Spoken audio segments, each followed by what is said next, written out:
여러분, 안녕하세요. 오늘도 발코니 이야기방 채널에 함께 해주셔서 감사합니다. 오늘은 여러분을 위한 이야기, 노년의 갈망을 들려드리려고 해요. 여러분은 혹시 이렇게 생각해 보신 적 있나요? 머리카락이 희끗희끗해지고 자식들이 제 앞가림을 하게 되면 그때부터는 더 이상 마음이 두근거릴 일도 무언가를 바라거나 기대할 일도 없어진다고 말이죠. 하지만 정말 그럴까요? 우리의 주인공인 김민호 씨를 만나어 소매 기훈 씨를 만나보세요. 올해로 65살을 맞은 김민호 씨는 몸은 늙었어도 여전히 정정하고 매일 아침 공원에서 운동을 빼먹지 않는 멋진 어르신입니다. 민호 씨는 서울의 작은 동네에서 아내 박숙자 씨와 함께 긴 세월을 살아왔어요. 두 분은 세월의 풍파를 함께 이겨내며 자식들을 훌륭히 키워냈고 지금은 손자 태윤이를 보살피며 살고 있죠. 하지만 바로 그 손자가 오히려 이 부부 사이를 멀어지게 만들고 말았어요. 예전에는 밤마다 함께 나란히 누워 이런저런 이야기를 나누던 부부였지만 요즘 숙자 씨의 마음은 온통 태윤이에게 가 있었어요. 아이고, 태윤이가 언제 일어나려나? 우유 먹여야지. 태윤이가 밤새 뒤척였으니 내가 오늘은 같이 자야겠다. 숙자 씨는 손자를 돌보느라 정신이 없었고 민호 씨는 홀로 남겨져 밤마다 외로움과 쓸쓸함에 잠을 설쳤습니다.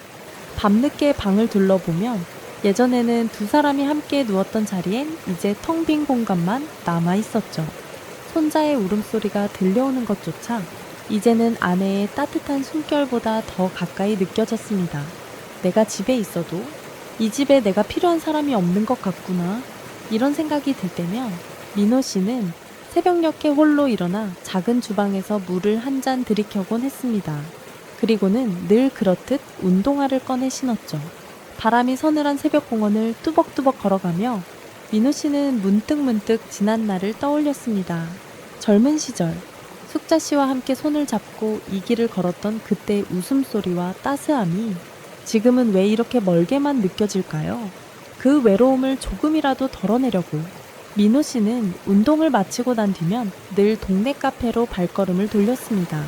그곳에서 만난 두 친구, 이호준 씨와 정영철 씨는 그의 유일한 위안이 되어 주었죠. 어이, 민호 형님, 오늘도 얼굴빛이 훤하네. 아직도 정정하시네. 그러게, 민호 형님은 우리보다 10살은 더 젊어 보여. 운동 덕분인가 봐.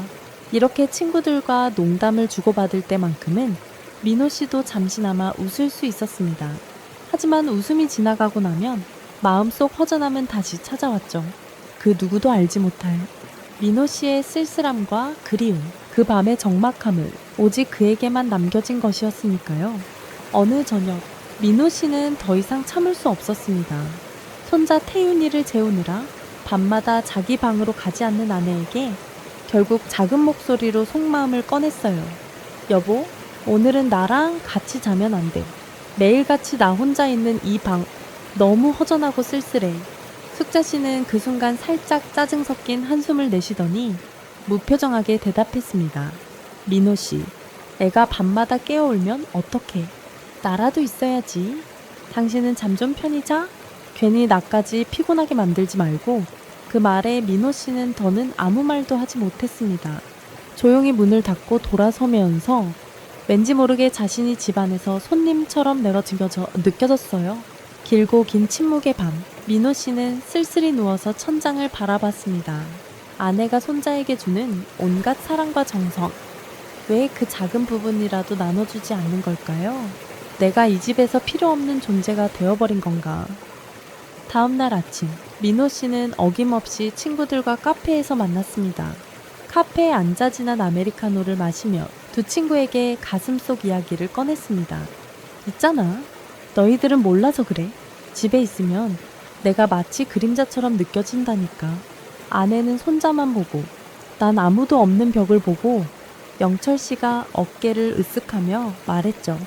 아이고, 민호 형님, 그게 다 손자 사랑이지. 손자가 어리니까 애지중지하는 거지. 너무 깊이 생각하지 마. 호준 씨도 고개를 끄덕이며 거들었습니다.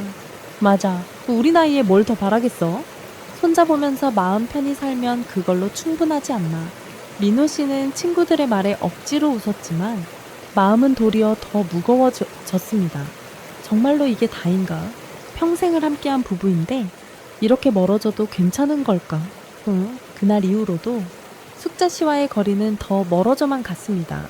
낮에는 손자를 돌보느라 바쁜 아내, 밤이면 손자 옆에서 밤새 뒤척이며 재우는 아내, 민호 씨가 앉아있는 거실은 언제나 적막했습니다. 그러던 어느 날 민호 씨는 저녁 식탁에서 참다 못해 불만을 터뜨렸습니다. 숙자야, 이럴 거면 내가 이 집에서 왜 있는지 모르겠다.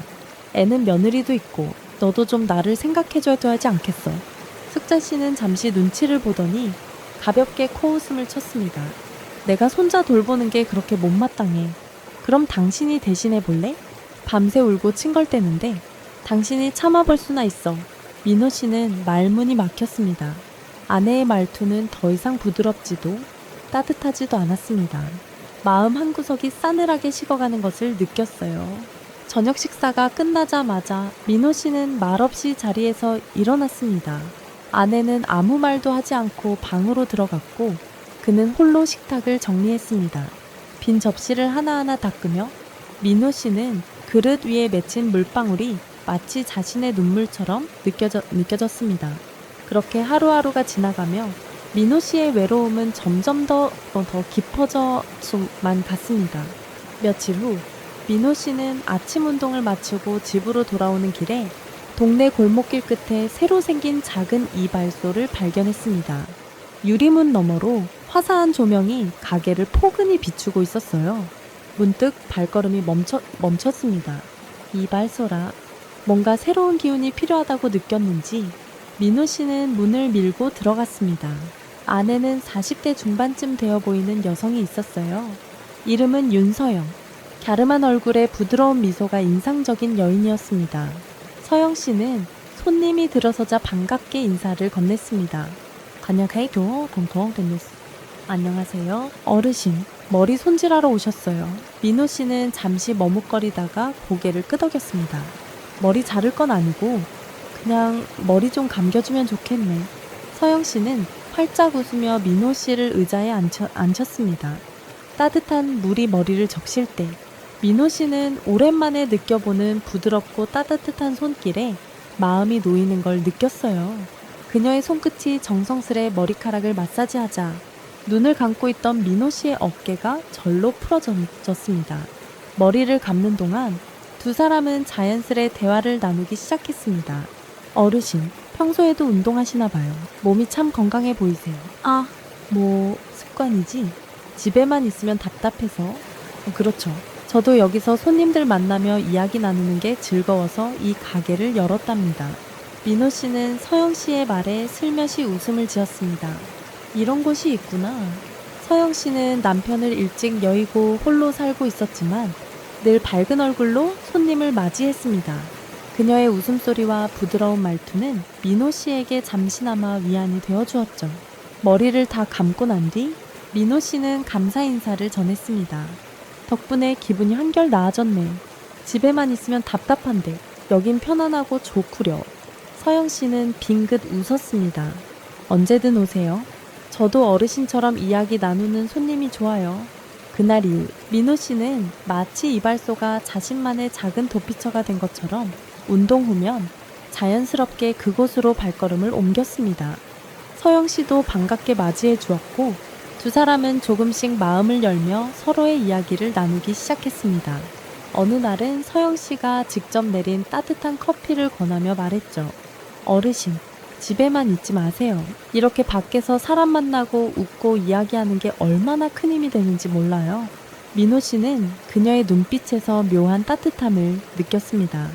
맞아. 이렇게라도 웃을 수 있는 게 얼마나 다행인가. 이제 이발소는 그에게 단순한 머리 손질을 넘어 잊고 있던 자신을 다시 발견하게 해주는 공간이 되어가고 있었습니다. 그렇게 민호 씨의 마음속엔 조금씩 새로운 바람이 불기 시작했죠. 그러던 어느 날 동네 시장에서 장을 보던 아내 숙자 씨에게 친구이자 이웃인 윤희 씨가 다가왔습니다. 숙자 씨, 혹시 요즘 민호 씨가 자주 이발소에 가시는 거 알아? 숙자 씨는 깜짝 놀라서 대뇌에 물었죠. 우리 민호 씨가 머리도 짧은데 뭘 그렇게 자주 간다. 윤희 씨는 눈을 동그랗게 뜨고 말했습니다. 사람들이 그러는데 매일같이 그 이발소에 앉아서는 머리도 안 자르고 그냥 그 여사장님이랑 수다만 떨고 있대. 손님도 없는 시간대에 말이야. 순간 숙자 씨의 얼굴이 굳어졌습니다. 매일 같이 간다고 저 양반이 왜? 숙자 씨는 마음 한구석이 싸늘해지는 것을 느꼈습니다. 그동안 민호 씨가 집에 와서 답답하다, 심심하다라고만 했는데 그게 다 이발소 때문이었던 걸까요? 저녁 무렵 민호 씨가 집에 돌아오자 숙자 씨는 식탁에 앉아있던 손을 멈추고 냉랭하게 쳐다보았습니다. 어디 갔다 오는 거야? 당신 오늘도 그 이발소 다녀온 거지? 민호 씨는 잠시 당황했지만 이내 담담하게 대답했어요. 맞아. 머리도 감고 그냥 이야기 좀 하다 왔네? 이야기. 대체 그 여자가 뭐라고 당신이 매일같이 거기 가서 앉아있어? 그럼 난 뭐야? 난 그냥 집에서 손자나 돌보라고 있는 사람이야. 숙자 씨의 목소리는 점점 높아졌고 눈가에는 눈물이 맺히기 시작했습니다. 민호 씨는 고개를 떨구며 조용히 말했습니다. 숙자야, 그 여자는 그냥 말 상대일 뿐이야. 집에 있으면 너무 적막하니까. 나도 누군가랑 대화하고 싶었어. 그 말에 숙자 씨는 허탈하게 웃었습니다. 대화. 그게 대화로 끝날 거라고 생각해. 사람들의 눈도 있는데 당신은 왜 그렇게 생각이 짧아? 민호 씨는 할 말이 없었습니다. 머릿속이 혼란스러워지고 아내의 눈물이 더 이상 남의 일이 아니게 느껴졌습니다. 그날 밤 두 사람은 아무 말도 하지 않고 각자 방으로 들어갔습니다. 두 개의 문이 닫히는 소리가 집안을 메아리 쳤습니다. 이 작은 균열은 어쩌면 오랜 시간 쌓여온 외로움과 오해가 폭발하기 직전의 침묵 같았습니다. 민호 씨는 그 밤에도 혼자 누운 침대에서 깊은 한숨만 내쉬었습니다. 마음속으로 조용히 중얼거렸습니다. 이 어디서부터 잘못된 걸까? 나도 이젠 모르겠다. 며칠이 지난 후 민호 씨는 더 이상 이 집에서 머물 수 없겠다는 결심이 굳어졌습니다. 하루하루가 싸늘한 눈빛과 침묵으로만 채워지는 집안. 이대로는 숨이 막힐 것 같았어요. 그날 저녁상을 치우던 중 민호 씨는 손을 멈추고 조용히 말했습니다. 숙자야, 나 당분간 이 집을 떠나야 할 것 같아. 숙자 씨는 숟가락을 내려놓고 놀란 얼굴로 그를 바라보았습니다. 무슨 소리야? 떠나긴 어디로 떠나는데? 민호 씨는 잠시 눈을 피하며 말했습니다. 나 양로원에 가보려고 해.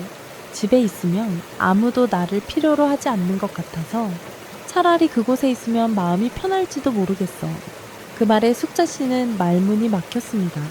잠시 후 그녀의 목소리는 차갑게 떨리며 터져 나왔습니다. 그래, 당신이 그렇게 생각한다면 마음대로 해. 나도 이제 더 이상 당신 붙잡지 않을게. 그 말은 마치 비수처럼 민호 씨의 가슴을 파고들었습니다. 하지만 민호 씨는 고개를 끄덕였어요. 알았어. 내일 아침에 짐을 챙길게. 그 밤 민호 씨는 몇 번이고 자다 깼습니다. 짐작하듯 아내도 다른 방에서 잠을 이루지 못했을 겁니다. 새벽녘, 아직 모두가 잠든 시간, 민호 씨는 낡은 가방 하나에 옷가지 몇 벌과 책 몇 권을 담았습니다. 그렇게 집을 나섰습니다. 그의 발걸음은 느리고 조심스러웠습니다. 문을 닫을 때 민호 씨는 마지막으로 집안을 돌아보았습니다.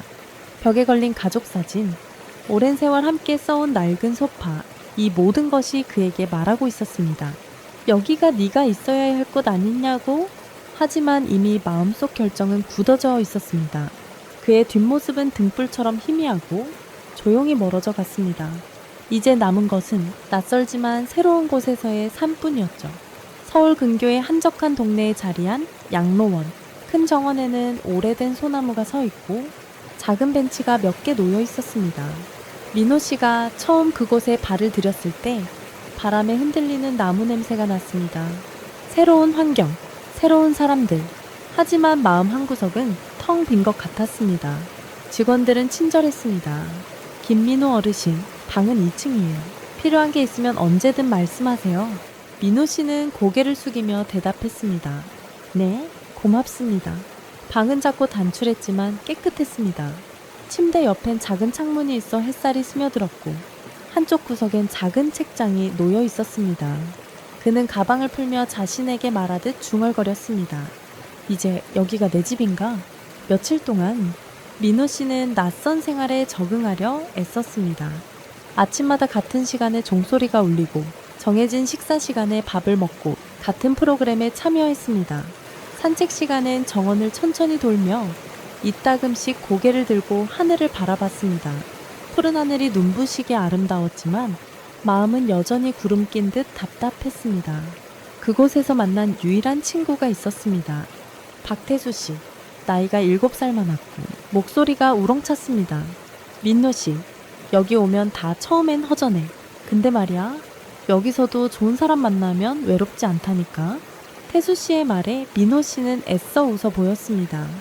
글쎄요, 아직은 다 낯설기만 해서. 그러던 어느 오후, 민호 씨는 양로원의 작은 도서실에서 누군가를 만났습니다. 흰 머리를 가지런히 묶은 고운 인상의 여인, 이름은 정혜순 씨였습니다. 혜순 씨는 민호 씨가 책장 앞에 멍하니 서 있는 걸 보고 다가왔습니다. 혹시 책 찾으세요? 제가 이곳에 온 지 좀 돼서 어떤 책이 어디에 있는지 다 알아요. 그녀의 목소리는 조용했지만 왠지 모르게 마음을 덮어주는 따뜻함이 있었습니다. 저는 정혜순이에요. 여긴 좀 심심하지만 마음만은 따뜻하게 지낼 수 있어요. 민호 씨는 잠시 멈칫했지만 곧 조용히 미소 지었습니다. 고맙습니다. 저는 김민호예요. 여기도 적응이 필요하네요. 혜순 씨는 부드럽게 웃으며 고개를 끄덕였습니다. 우리 같이 차 한잔 할까요? 처음 오신 분들한테는 따뜻한 차가 필요하답니다. 그날 이후 두 사람은 매일같이 도서실에서 마주쳤습니다. 때론 책 이야기를, 때론 서로의 지난 삶을 나누며 민호 씨의 외로웠던 마음 한구석에 작은 등불이 켜진 것만 같았습니다. 하지만 그 등불은 희미했고 민호 씨의 마음속 깊은 곳에는 여전히 집에 대한 그리움이 남아 있었습니다. 밤마다 창문을 열고 고향집의 소박한 창문을 떠올리며 싹자야, 나 잘 지내고 있어. 그렇게 또 하루가 저물어 갔습니다. 어느 맑은 봄날 아침, 민호 씨는 양로원의 작은 정원에서 정혜순 씨와 나란히 앉아 있었습니다. 햇살은 부드럽게 내리쬐고 바람은 살며시 꽃잎을 흔들었습니다. 그때 혜순 씨가 살짝 웃으며 말했습니다. 민호 씨, 있잖아요. 여긴 마음 편한 곳이지만 그래도 집만큼 포근하진 않죠. 그 말에 민호 씨의 마음 한구석이 혹 내려앉았습니다. 맞아요. 집은 아무리 시끄럽고 아무리 답답해도 그래도 내 집이죠. 혜순 씨는 조용히 고개를 끄덕였습니다. 저도 가끔 생각해요. 집에서의 소리들, 식탁 위에서 들리는 가족들의 목소리, 그게 얼마나 소중한지. 민호 씨는 잠시 멍하니 꽃잎이 흩날리는 정원을 바라보다가 아주 낮은 목소리로 말했습니다. 혜순 씨, 나 숙자한테 돌아가야 할 것 같아요. 혜순 씨는 눈을 들어 민호 씨를 바라보았습니다. 그녀의 얼굴엔 살짝 아쉬운 미소가 번졌지만 눈빛은 따뜻했습니다. 잘 생각했어요. 민호 씨는 결국 집으로 돌아가야 해요. 그게 당신이 가장 행복해지는 길이니까요. 그날 저녁, 민호 씨는 직원에게 말했습니다. 며칠 안으로 집에 돌아가려고 합니다. 준비할 시간이 필요하겠지만 마음은 이미 정했어요.